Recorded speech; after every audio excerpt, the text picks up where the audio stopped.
So install ada je. Nama dah install. Free wifi buat kedai.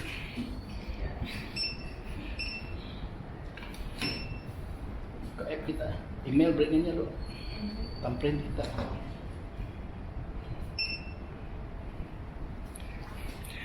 Okay, orang sudah ke proses untuk buat app MyJPJ untuk lesson digital.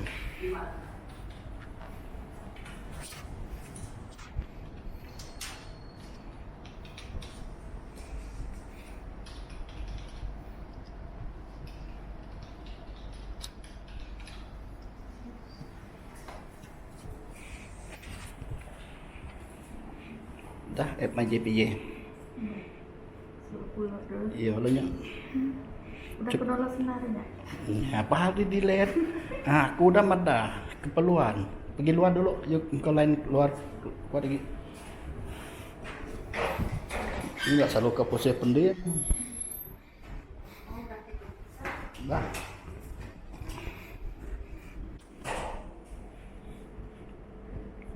Simpan dia dulu. Ngadu ge ya lo.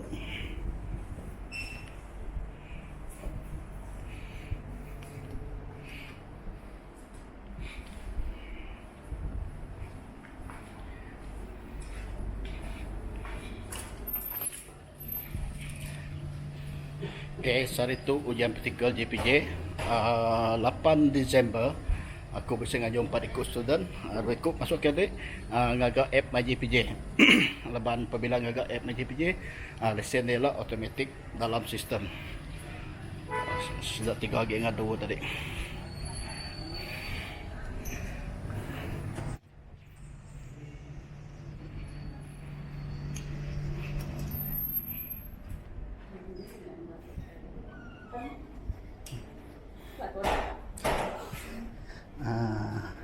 Itu nak besi app-nya lagi, JPJ nanya di sini di tu juga lagi. Cukup dulu. Orang somai di sini tinggal.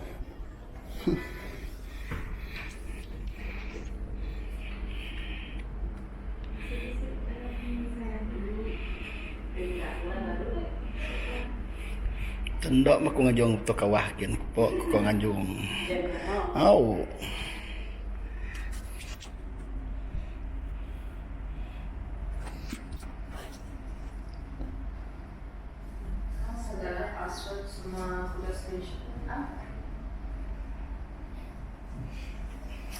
Okey. Apabila dah tes JPJ kelak, mau kita lulus, kami dah mula lesen apa semua, tekan jana semula, ni akan keluar lesen.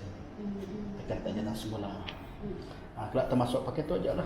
Kita aja lah. So dengan pegawai tuan mana? Ya boleh bang. Alu kau dibuai yo. Seperti lah kenangan. Kenangan aja nih buang. Selama berapa tahun baru habis lah. Special apron tu from Cebu to Kuching. Di Kuching banyak habis tengok. Di Kuching je sebab Kuching tu nang special.